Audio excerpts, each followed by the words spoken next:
Ronald berjalan cepat menuju sebuah ruangan, tanpa mengetuk pintu terlebih dahulu. Ia menerobos masuk ke dalam begitu saja, membuat sang pemilik ruangan terkejut. Tak bisakah kau mengetuk pintu terlebih dahulu?" Ucap seorang pria yang sejak tadi sedang membaca sebuah laporan di kursinya. "Maaf kapten, ini sangat mendesak. Bisakah kau ikut aku sebentar?" Kedua alis pria itu terangkat, merasa heran dengan tingkah laku bawahan sekaligus sahabatnya yang terlihat panik. "Ada apa?" tanyanya sembari menutup kertas laporan yang tadi dibacanya. "Ada dua orang wanita memberikan sebuah laporan. Mereka mengatakan telah menemukan sebuah desa yang telah menciptakan makhluk kanibal seperti zombie. Sebenarnya aku sempat ragu, tapi melihat keseriusan di wajah mereka, aku rasa mereka sedang tidak berbohong, apalagi membuat sebuah lelucon." Sebagai kapten, menatap dalam diam kepada bawahannya yang masih panik. "Zombie kau bilang? Menggelikan sekali. Kau tertipu muslihat mereka. Mana mungkin ada zombie di dunia ini?" "Awalnya aku juga menganggap laporan mereka sebagai lelucon. Tapi percayalah kapten, aku yakin mereka bersungguh-sungguh. Tolong, ikutlah sebentar." Leon Axton menjabat sebagai kapten sekaligus seorang spesialis penyusun strategis perang di WFM. Akhirnya bangkit dari kursinya. Sebenarnya ia masih enggan untuk mempercayai perkataan bawahannya yang dia yakini hanya sebuah lelucon belaka. Tapi melihat betapa paniknya bawahannya itu, dia memutuskan untuk mengikuti keinginannya. "Baiklah, pertemukan aku dengan kedua wanita itu. Jika laporan mereka ternyata terbukti hanya sebuah lelucon, kupastikan kau harus mentraktirku selama 1 tahun." Ucapnya sembari mengedipkan sebelah mata. Ronald terbelalak, tak percaya. Namun ia mengangguk karena yakin bahwa laporan kedua wanita itu memang bersungguh-sungguh. Dengan langkah mantap, keduanya melangkah menuju ruang kedua wanita itu berada. Pintu dibuka dan kedua mata Leon membulat sempurna ketika melihat salah satu dari wanita itu yang sedang duduk gelisah. Hal yang sama terjadi dengan wanita itu. Dia pun tampak terbelalak saat melihat sosok Leon. "Kau?" gumam wanita itu yang tak lain adalah Josette, ibu Silva. Leon mencoba menenangkan dirinya. Dia tak percaya bisa bertemu kembali dengan wanita itu setelah sekian lamanya. Leon berjalan dengan tenang mendekati Josette dan Silva, meski hatinya sekarang tengah berdetak tak beraturan karena pertemuan tak terduganya dengan Josette. Dia duduk di hadapan kedua wanita itu. Diliriknya Silva yang duduk dengan air mata yang membanjiri wajahnya. "Dia putrimu. Kenapa dengannya? Sepertinya dia sedang ketakutan," tanya Leon. Josette tersadar dari lamunannya yang dari tadi terus menatap wajah Leon tanpa kedip. "Iya, dia putriku. Aku sudah menceritakan peristiwa yang menimpa putriku pada Tuan Ronald. Aku harap dia sudah menceritakannya padamu. Dia mengatakan kalian menemukan sebuah desa yang menciptakan makhluk seperti zombie. Kupikir ini sebuah lelucon tak masuk akal. Aku datang ke sini ingin melihat siapa wanita gila yang berani membuat lelucon seperti ini. Aku tak percaya wanita gila itu adalah kau, Jo." Josette menggeram kesal mendengar penuturan Leon. Awalnya dia berpikir mereka akan segera bertindak setelah mendengar laporan ini. Sayang sekali, pemikiran Josette keliru. Orang-orang itu tampak tak percaya dengan ceritanya. Terlebih lagi mengatakan bahwa dirinya wanita gila. "Asal kau tahu, aku mengatakan yang sebenarnya. Putriku benar-benar terperangkap di desa itu. Dia melihat monster-monster itu dengan mata kepalanya sendiri. Salah satu putriku dan teman-temannya bahkan menjadi korban mereka. Beruntung putriku ini bisa meloloskan diri dari desa terkutuk itu," jelas Josette dengan sedikit membentak. Ia kesal dianggap wanita gila. "Oh, kau memiliki banyak anak juga rupanya." Kedua alis Josette terangkat. Dia tak menyangka pertanyaan seperti itulah yang terlontar dari mulut Leon. "Aku memiliki putri kembar. Salah satu putriku meninggal di desa itu," ucapnya sambil tertunduk. Ia masih kesulitan untuk menerima kenyataan pahit ini. Jika yang mengalami peristiwa itu adalah putrimu, seharusnya dia yang memberikan laporan. Kuputuskan untuk mempercayai kalian. Jadi Jo, bisakah kau menyuruh putrimu untuk menceritakan semuanya sedetail mungkin padaku? Sayang, ceritakanlah semuanya pada mereka. Joseph mencoba membujuk Silva, meski ia tahu itu tak mudah. Terlebih setelah mendengar alasan Silva begitu ketakutan saat ini. Tapi Joseph memutuskan untuk mempercayai kedua pria di hadapannya. Terlebih saat tahu kalau salah satunya adalah Leon, lelaki di masa lalunya itu. Tapi Bu, itu mereka. Percayalah padaku. Tenanglah Pak, Ibu yakin kau hanya salah paham. Ibu tahu siapa mereka. Ibu mohon untuk kali ini, percayalah pada Ibu. Ceritakan semuanya pada mereka. Silva terdiam, meskipun rasa takut masih terus menguasainya. Tapi dia mencoba untuk menepisnya, dan dengan susah payah akhirnya, ia berhasil membuka suaranya. Ia bertekad untuk menceritakan semua yang telah dialaminya di desa berbahaya itu. Aku dan kedua sahabatku Mark dan Paul, awalnya kami melakukan perjalanan untuk mencari saudaraku Sylvie yang menghilang selama 3 bulan. Aku mengetahui kemana dia pergi dari buku diary yang kutemukan di kamarnya. Dia menulis semua tempat yang akan didatanginya bersama Lena sahabatnya di dalam buku diary itu. Tempat yang kami datangi itu sangat aneh. Di sana sangat sepi, seolah-olah tidak ada penghuninya. Karena kami tak pernah bertemu dengan seorang pun di daerah itu. Kami curiga saat mobil kami melintas di depan sebuah pom bensin dan banyak mobil-mobil militer terparkir di sana. Tapi kami tetap melanjutkan perjalanan hingga akhirnya Silva berhenti bercerita. Ia tak sanggup menceritakan kengerian selanjutnya yang telah dialaminya setelah itu. Isakan tangisnya semakin kencang. Joseph langsung memeluknya, mencoba menenangkan putrinya. Tidak apa-apa sayang, lanjutkan ceritamu. Silva mengangguk pada ibunya, lalu melanjutkan ceritanya. Hingga akhirnya kami menemukan sebuah tempat yang dilindungi dengan dinding tinggi. Banyak kamera CCTV yang terpasang di sepanjang dinding itu. Hanya ada sebuah pintu besi untuk masuk ke dalam sana. Awalnya kami memutuskan untuk pergi dari sana, tapi kami mengurungkan niat kami saat menyadari pintu besi itu terbuka. Kami pun masuk ke sana. Tempat itu terlihat seperti sebuah desa, banyak rumah, bahkan ada beberapa gubuk di sana. Dan di sana juga kami melihat banyak tulang belulang berserakan sepanjang jalan. Dan salah satunya adalah tulang belulang Lena. Kami tahu itu karena kami menemukan ponsel Lena di samping tulang belulang itu. Silva kembali menjeda ceritanya. Tak ada yang bersuara di ruangan itu. Semua orang tampak sabar menunggu kelanjutan cerita dari Silva. Di sana juga ada sebuah gedung megah yang terdapat sebuah menara di bagian atasnya. Ketika kami masuk ke dalam gedung itu, kami menemukan sekelompok orang seperti anggota militer sedang berbaris di sebuah ruangan. Jumlah mereka sangat banyak dan mereka tidak melakukan pergerakan sama sekali, sampai kami mengira mereka itu robot. Tapi tiba-tiba mereka bergerak dan terdengar suara seseorang dari sebuah speaker memerintahkan mereka untuk menangkap kami. Orang itu memanggil mereka dengan sebutan Vector. Kami berusaha melarikan diri dan bersembunyi di sebuah ruangan. Di ruangan itu kami menemukan banyak jasad pria dewasa sedang berbaring kaku. Tapi kenapa? Leon mulai serius menanggapi cerita Silva.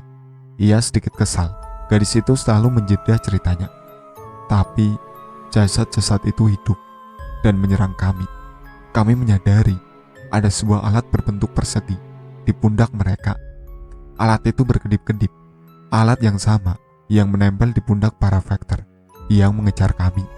Dari situlah kami menyadari para Vector itu sebenarnya jasad orang mati yang dihidupkan kembali, dan alat yang menempel di pundak mereka sepertinya alat untuk mengontrol mereka. Jadi mereka itu yang kau sebut mirip seperti zombie. Silva mengangguk menanggapi pertanyaan dari Leon. Tapi lebih baik jika mereka itu adalah zombie yang tidak punya otak seperti di film-film. akan lebih mudah untuk menghadapi mereka. Para Vector itu berbeda. Mereka sangat cerdas. Mereka bisa berkomunikasi dengan Vector yang lain. Selain itu, mereka juga bisa menggunakan senjata. Baik Leon maupun Ronald sama-sama tersentak mendengar cerita Silva. Seandainya cerita Silva itu suatu kebenaran, mereka sadar bahwa para Vector itu adalah musuh yang sangat mengerikan. Mungkin para Vector itu tidak bisa mati karena kenyataannya mereka adalah orang mati yang dihidupkan kembali. Mereka kanibal memakan manusia, dan yang lebih berbahaya, mereka mampu menggunakan senjata. Kau yakin dengan perkataanmu ini? Tanya Leon, yang masih tidak sanggup mempercayai sepenuhnya cerita Silva. Tentu saja, aku melihatnya sendiri ketika mereka menembaki kami. Mereka juga berbicara kepada kami.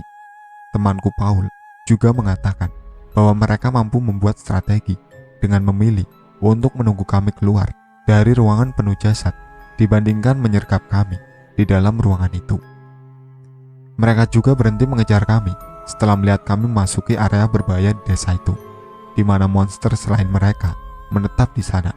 Seolah-olah mereka tidak ingin mengambil resiko untuk bertemu dengan makhluk-makhluk itu. Bukankah mereka sangat cerdas karena mampu berpikir seperti itu? Tunggu, maksudmu bukan hanya Vector saja yang ada di sana, tapi ada monster lainnya. Leon begitu terkejut hingga tanpa sadar dia berdiri dari posisi duduknya. Iya, sekeliling desa itu adalah hutan belantara. Ada sekelompok serigala memakan daging di sana. Mereka memakan manusia dan hewan-hewan lain. Seperti Vector, mereka juga serigala mati yang dihidupkan kembali karena di punggung mereka juga terpasang alat yang sama seperti yang menempel di pundak para Vector. Leon meneguk salivanya. Sudah cukup banyak musuh yang dihadapinya dan tak terhitung peperangan yang sudah dialaminya. Namun biasanya musuhnya adalah manusia seperti dirinya. Tapi mendengar cerita Silva, dia tahu musuhnya kali ini tidak biasa. Mereka monster mengerikan yang mungkin saja tidak bisa dibunuh.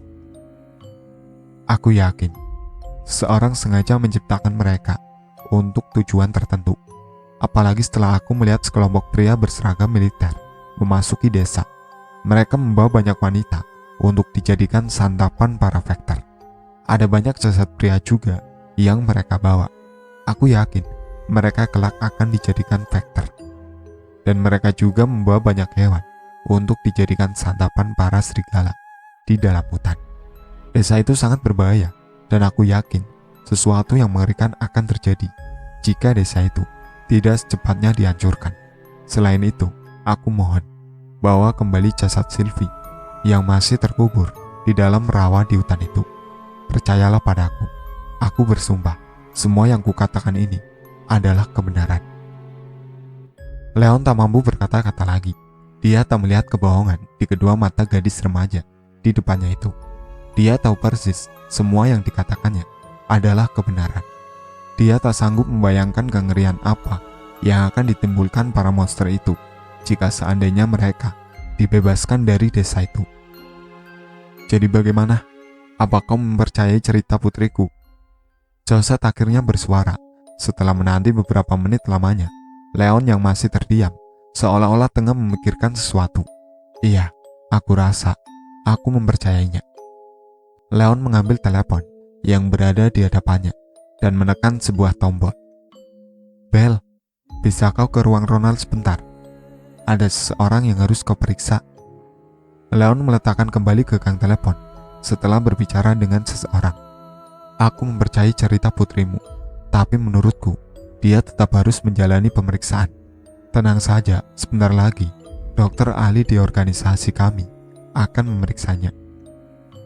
Joseph terbelalak mendengar penuturan dari Leon.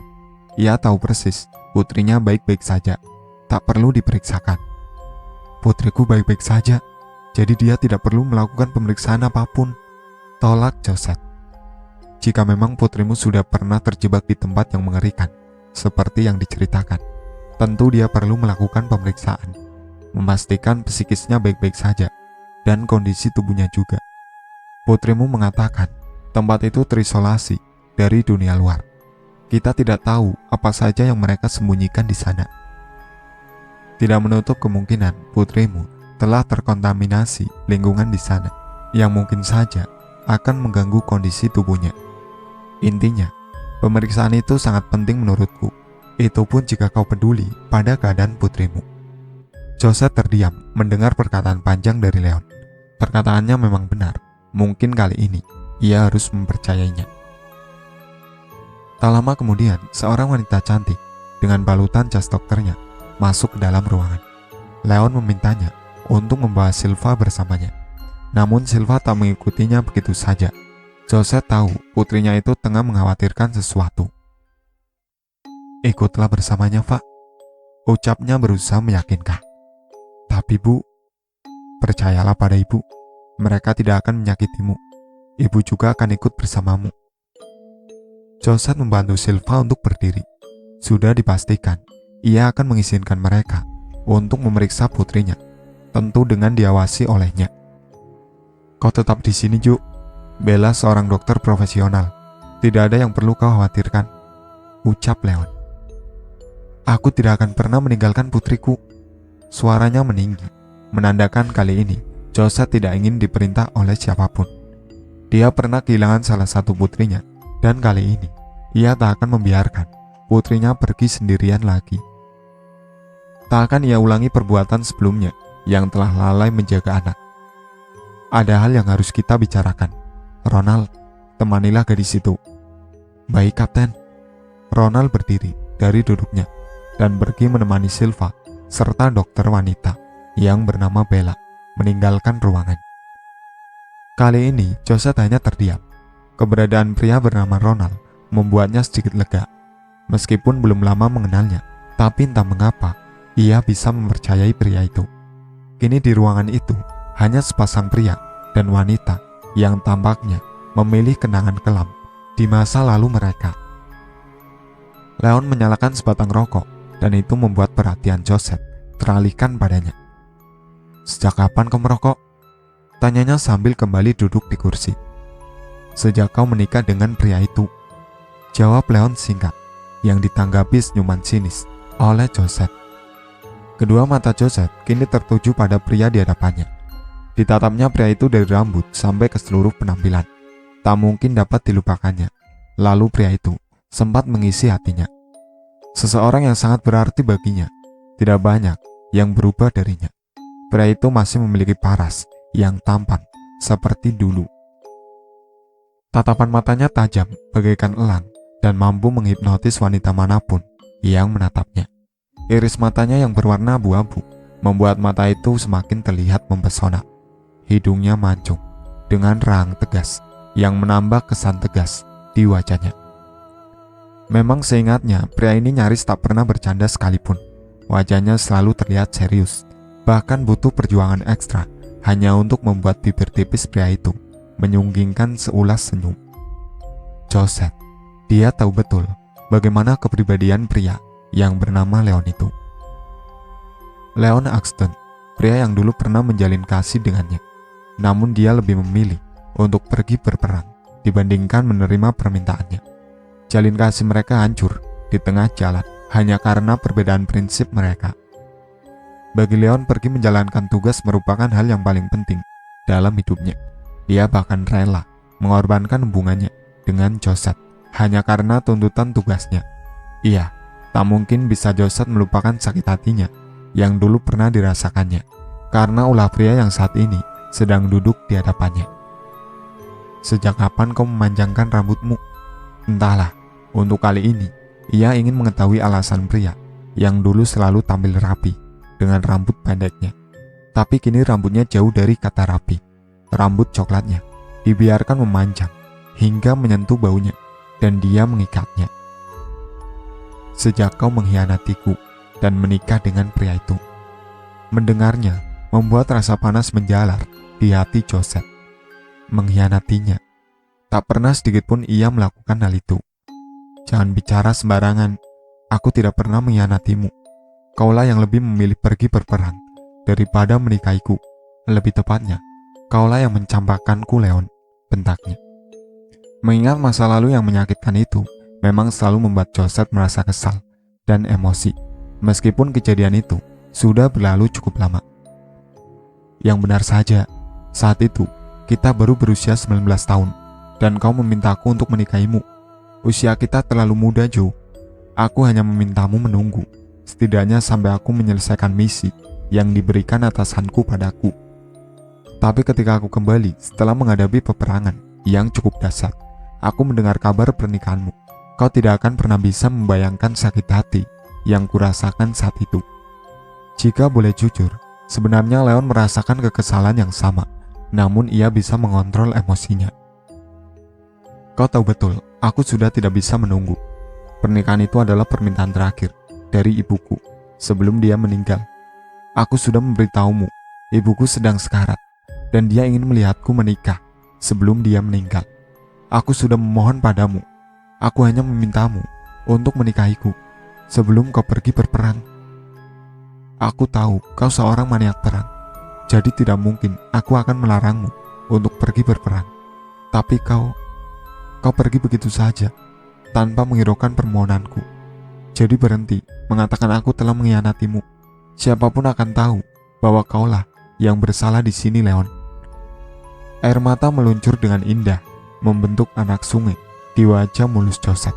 Lalu ia berkata lagi, "Sudahlah, aku tidak ingin membahas ini lagi. Aku pikir kau ingin membicarakan tentang masalah yang diceritakan putriku. Aku tidak menyangka justru cerita menyakitkan di masa lalu yang ingin kau bicarakan denganku." Ucapnya ketus sambil tangannya menghapus air matanya. "Aku dengar suamimu meninggal ketika putrimu baru berusia sekitar 2 tahun. Aku turut berduka cita untuk itu. Aku tidak bisa membayangkan penderitaanmu karena harus membesarkan kedua putrimu seorang diri. Setelah ibumu meninggal, tidak ada lagi keluarga yang kau miliki. Kau tidak berubah sama sekali. Kau tetap seorang wanita yang tegar dan kuat." Josette tersenyum sinis mendengarnya. Ia berdecak. "Penderitaan itu tidak sebanding dengan penderitaan yang kurasakan ketika kau mencampakkanku. Sudah kukatakan, aku tidak ingin membahas ini. Jika kau terus mengatakan hal-hal yang tidak penting ini, lebih baik aku pergi dan menyusul putriku." Josette beranjak bangun dan hendak melangkahkan kakinya menuju pintu. "Aku berjanji akan mengeluarkan jasad putrimu dari desa itu. Aku pasti akan menyelidiki tempat itu, dan jika terbukti kebenaran dari cerita putrimu, aku akan melakukan apapun untuk membasmi dan menghancurkan tempat itu." Leon bangkit dan berjalan mendekati pintu, mendahului Josette. Tatapan mata Josette tertuju pada tangan kanan Leon yang berbalut sarung tangan hitam. Dia menyadari keanehan di tangan itu. Kedua matanya membulat, seperti ketika dia menyentuh sesuatu yang aneh pada tangan kanan Leon. "Tanganmu kenapa?" Tanyanya terlihat panik. Dari sikapnya itu, sudah terlihat jelas bahwa dia masih sangat peduli pada pria itu. Dan mungkin saja, rasa cinta di masa lalu untuk pria itu masih tersimpan rapat di dalam hatinya. Entah Leon menyadari nada khawatir di suara Josette atau tidak, dia hanya terdiam untuk sesaat menatap wanita yang dulu dicintainya. Dengan gerakan cepat, Leon melepas sarung tangan hitam yang membalut tangan kanannya. Dan betapa terkejutnya Josette ketika melihatnya. Dia membekap mulutnya, tak percaya. Jari-jari tangan itu bukanlah jari-jari tangan manusia normal. Bahkan semua bagian tangan itu bukanlah tangan manusia normal, melainkan sebuah tangan buatan seperti tangan robot. "Apa yang terjadi?" tanyanya lagi. "Seharusnya kau tidak perlu terkejut begitu. Hal seperti ini adalah sesuatu hal yang wajar terjadi pada seorang maniak perang sepertiku. Aku kehilangan tangan kananku dalam sebuah peperangan, dan seperti yang kau lihat, tangan ini hanya sebuah tangan android. Tidak perlu merasa kasihan padaku. Mungkin ini balasan untukku karena lebih memilih pergi berperang daripada menikahi wanita secantik dirimu. Ayo pergi, aku akan mengantarmu ke tempat putrimu." Setelah memasang kembali sarung tangan itu, Leon berjalan meninggalkan ruangan yang tentu saja diikuti Josette. Tak lama kemudian, mereka tiba di ruangan tempat pemeriksaan Silva. Hanya beberapa detik menunggu sosok Silva keluar dari ruangan itu dan berjalan menghampiri Josette. "Kau baik-baik saja?" Tanya Josette cemas dan hanya diangguki kepala oleh Silva. Josette bernafas lega, lalu menggandeng tangan putrinya untuk berjalan mendekati Leon. Pemeriksaan sudah selesai, begitupun dengan laporan kami. Jadi kami sudah boleh pergi kan? Tanyanya pada Leon dengan suara sinis. Tentu, terima kasih untuk laporan dan kerjasamanya, jawab Leon enteng. Josette dan Silva melangkahkan kaki mereka, namun Josette tiba-tiba terhenti dan kembali menatap ke arah Leon. Aku tunggu kabar darimu.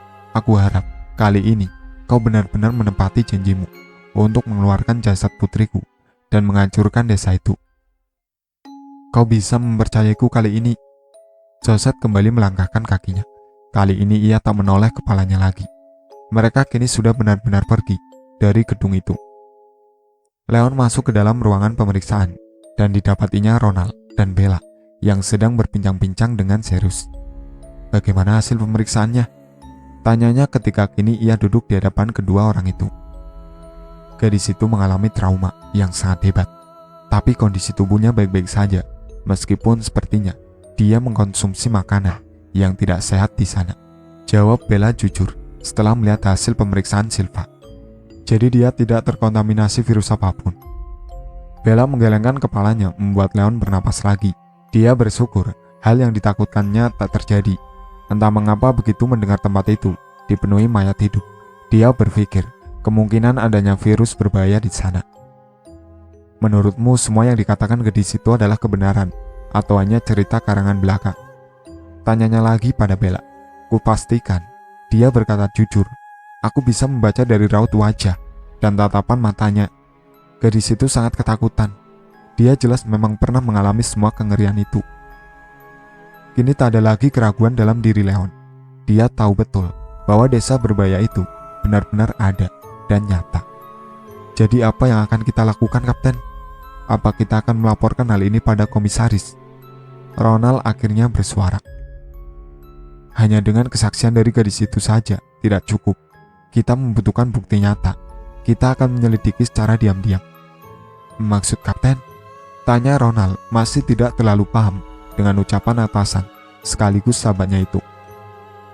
Untuk saat ini hanya kita bertiga yang mengetahui masalah ini, dan aku butuh kerja sama kalian untuk merahasiakan masalah ini sampai kita memiliki buktinya. Kita bertiga akan pergi ke sana. Kita akan melakukan penyusupan rahasia. Bel, kau sudah menulis letak desa itu kan? Tentu, aku bahkan sudah merekam semua cerita gadis itu, ujar Bella sambil memperlihatkan sebuah alat perekam suara pada Leon. Bagus, besok kita akan pergi ke sana. Ini misi rahasia kita bertiga. Misi ini sangat penting. Aku tidak menerima kegagalan. Kalian mengerti? Siap, Kapten, ucap Bella dan Ronald serempak. Dengan ini sudah diputuskan. Mereka akan menyusup diam-diam ke dalam desa berbahaya yang katanya dipenuhi oleh para monster pemakan manusia. Sampai di sini dulu ceritanya. Nantikan cerita kelanjutannya di part berikutnya. Sekian dari saya. Wassalamualaikum warahmatullahi wabarakatuh.